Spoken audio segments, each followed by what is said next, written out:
En plena guerra civil, un grupo de españoles de Tánger fueron a ver al alto comisario en Tetuán, Juan Bellveder, a proponerle la creación de un periódico que defendiese los puntos de vista del gobierno del general Franco en la internacional ciudad de Tánger.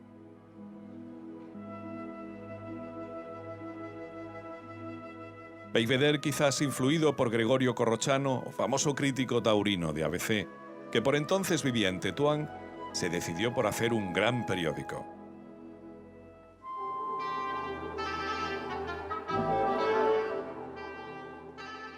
Así nace el Diario España. La idea del periódico España surge entre la misma gente que había estado en el periódico Presente, el mismo Alberto España, Jacobo Ventata y unos cuantos. Surge la idea de que hay que crear un gran periódico español porque la comunidad española es la más importante y esa es la que hay que llegar y es la que hay que tratar de ganar. Los que tenían esta idea van un día a la alta comisaría para tratar de buscar ayuda económica, a proponerles crear un periódico, pero la idea era un periódico modesto. Y entonces Bellveder, que los atiende, de pronto le viene encima la gran idea de hacer un grandísimo periódico. Busca maquinaria en Alemania, le trae una maquinaria, se instala en el Paseo Cenarro y en la alta comisaría en ese momento está Gregorio Corrochano, que era un crítico taurino conocido y amigo de Bellveder, y ahí sobre la marcha se le ocurre a Bellveder ofrecerle la dirección del periódico. Pero el Diario España es una gran operación del franquismo de prensa, pero al mismo tiempo una operación pensando en lo que eran las intenciones del franquismo con respecto al norte de África. El Diario España pues, juega un papel muy importante en ese sentido al principio, el papel de cohesionar sobre todo a la comunidad española que estaba realmente muy dividida. Un periódico mucho más abierto, un periódico que tenía pues, incluso varios suplementos que eran bastante leídos por la comunidad española. Y yo creo que el periódico España llega a ser, pues a lo mejor exagero, pero se podría decir, yo diría que es la primera corriente de aire fresco en la prensa española. Fue el único periódico que publicaba los partes aliados y los partes nazis al mismo tiempo.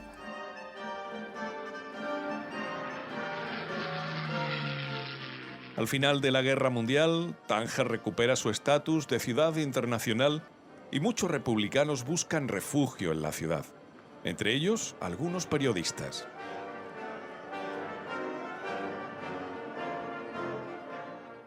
Con mucha visión, tanto Gregorio Corrochano como Estelrich, pues admitieron en la redacción a muchos periodistas que habían oído de España, entre ellos Menéndez. Dentro del Diario España fue el pilar más importante, o sea, el Diario España era un diario mágico, ¿no? Y mi abuelo pues era un poco, entré como redactor jefe, con lo cual pues su control era bastante grande sobre lo que se publicaba y sobre lo que no. Entonces él impedía que hubiese informaciones que favoreciesen al régimen franquista y luego ocupó durante una época el cargo de subdirector, cuando estuvo de director Juan Estelrich, que bueno, era un hombre también muy parecido a Corrochano, hombres que permitieron, porque realmente ellos fueron los que permitieron que hubiese esa corriente dentro del Diario España de Tánger. El Diario España se convierte en un periódico moderno, bien maquetado y con buenas fotografías. Bien diseñado con secciones cuidadas y ordenadas, gracias a periodistas como Fernando Vela, Tomás Borrás y Alfredo Marquerie. El España cuidaba mucho la información internacional, los deportes y la cultura.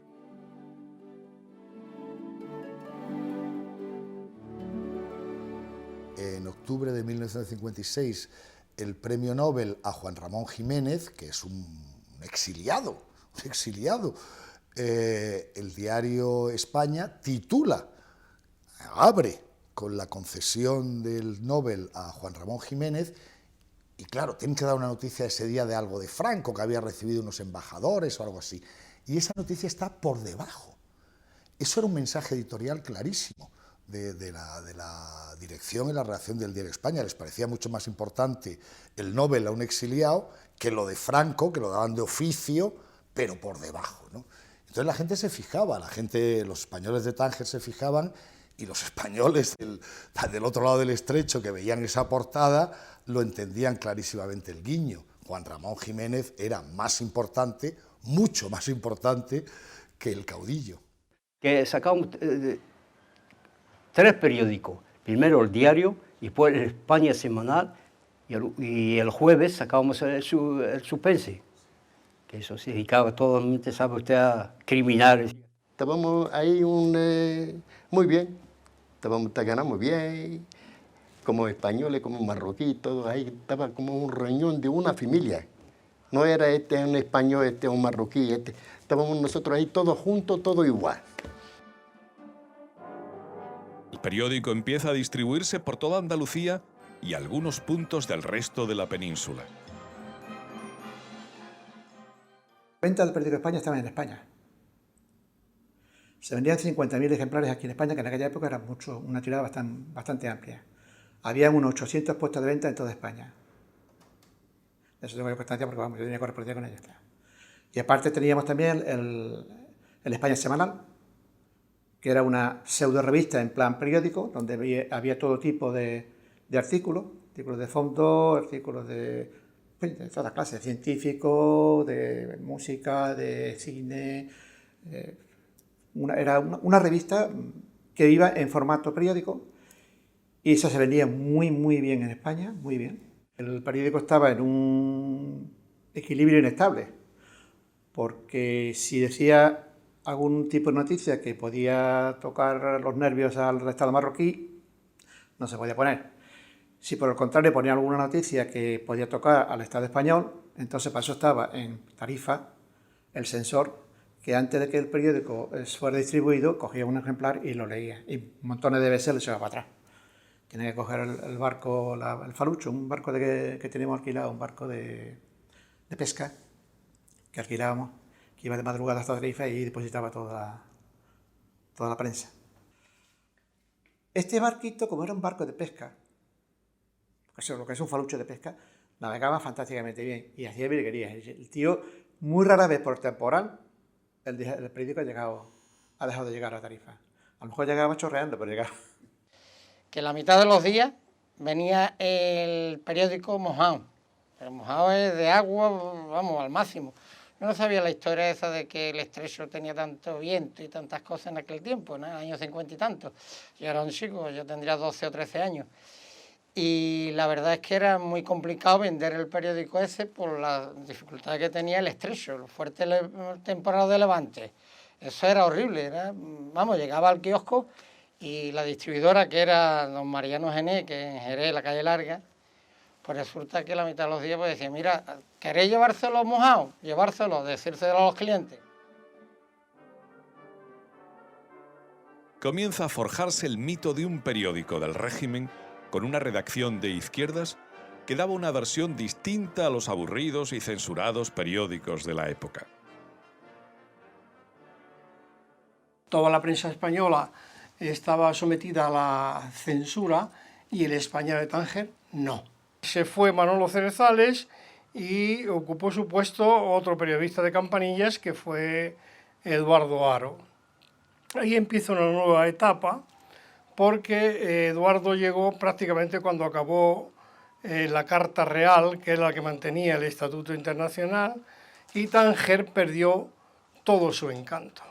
El encanto de ciudad internacional, ciudad cosmopolita, ciudad donde vivían pues judíos, cristianos, musulmanes y todo tipo de nacionalidades, ¿no? Había una convivencia real, ¿no?, entre las 3 culturas y las 3 religiones, y había sobre todo mucha esperanza, ¿no?, en mejorar, en que las cosas iban a ir mejor, y ese contacto entre españoles, marroquíes, pues le dio a Tánger un carácter que, como decía Aroteclen, precisamente la hacía la ciudad más liberal del mundo. Él solo la comparaba a Beirut. Y es un señor que viene de España, conoce Europa y solo vio ese saber vivir, ¿no? Digamos, en Tánger. Las cajas donde se enviaban el diario España, e incluso en las cajas donde se enviaba a España la lotería de Tánger, ahí se metían cosas, digamos, divisas, digamos, cosas políticas, iban entremezcladas con esto. Ya cuando llegó Eduardo Haro, y eso ya naturalmente, pues la tendencia era más de izquierda, más libre, pero seguían trabajando gente muy de derechas. Entonces el diario España, que permitía una mayor libertad, como siempre se ha hecho en España, se permite mucha más libertad en los asuntos internacionales porque no hay tanto compromiso, salvando hasta el año 45, que es cuando acaba la Segunda Guerra Mundial, la casi censura sobre todo lo que eran noticias sobre los países del eje, pero a partir de entonces ya hay una manga ancha para poder competir con la prensa francesa y con la prensa inglesa, y el diario España pues llega incluso a leerse en el sur de España, porque sí que traía más información y de otro estilo al que se publicaba en España, una prensa absolutamente unidireccional y dirigida. El diseño era súper moderno y muchas veces muy osado, y a mí me llamó mucho la atención, y lo cito en la novela, una publicidad de unas medias de seda americanas, de una media de nylon, perdón, americanas, en las cuales el dibujito es el de una pin-up guapísima, súper sexy, que está enseñando las piernas y el comienzo y el liguero. Y claro, esto imposible, una imagen tan erótica, diríamos, imposible que saliera, estamos hablando del año 56, en el diario Arriba de Madrid. No, bueno, la conferencia episcopal y el mismísimo caudillo habrían montado en cólera. Pero es que tampoco saldrían ahora en el Marruecos de hoy, en el Marruecos de la segunda década del siglo XXI. No podría ningún diario marroquí publicar una imagen en la que se ve una chica monísima y atractiva poniéndose el liguero, ¿no? Y enseñando unos preciosos muslos. Entonces era una publicidad muy, muy, muy adelantada para su época, y que reflejaba que Tánger era efectivamente un sitio que conectaba directamente pues, con París, Londres, Nueva York, mucho más que con el Madrid sombrío y triste y gris de la época.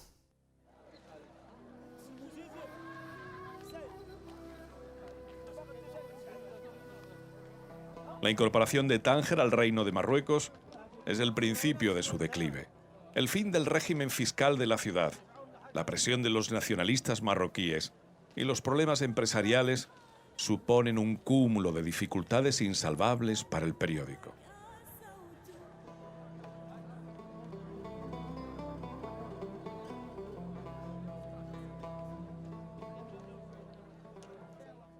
Y el diario España empezó entonces a no tener dinero, empezó a dejar de pagar el salario, empezó a tener dificultades para comprar papel. Y el diario España se vino abajo y de las páginas que hacía se quedó con 4 hojas nada más. Y además estaba también el problema de que, bueno, estaban soportando el gasto de personal y parte de maquinaria en Tánger para sostener al Sol de España. Eso es, de ahí viene la decadencia del periódico, y un momento determinado el periódico está asfixiado y no puede seguir por adelante. Pues el periódico, como se vendía en su mayor parte en la península, en España, y la publicidad venía de la península en su mayoría, pues la empresa decidió no retornar los ingresos que tenía por publicidad y por venta, y el periódico se descapitalizó. Claro, desapareció de Tánger. La empresa desapareció también, y allí se quedó el periódico con la gente que estábamos allí trabajando el periódico, sacando el periódico adelante. Y nos encontramos los redactores y todo el personal sin dirección, sin empresa y sin nada.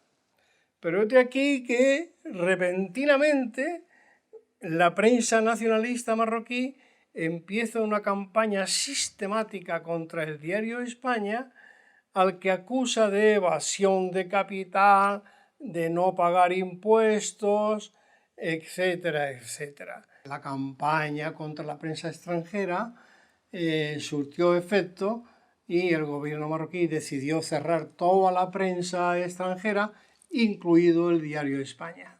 Se aumentaron los impuestos, como no pagaban impuestos, eso ya es culpa del administrador y el director. No, ya no pagaban el personal y se cerró. No se cerró por nada, por censura ni por nada. Se cerró por fracaso.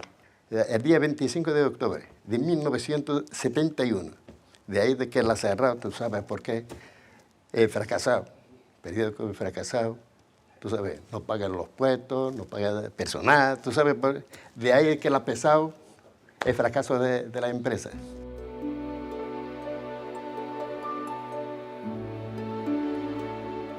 Fue un modelo de transición periodística porque allí todos trabajamos codo con codo sin importarnos las diferencias ideológicas.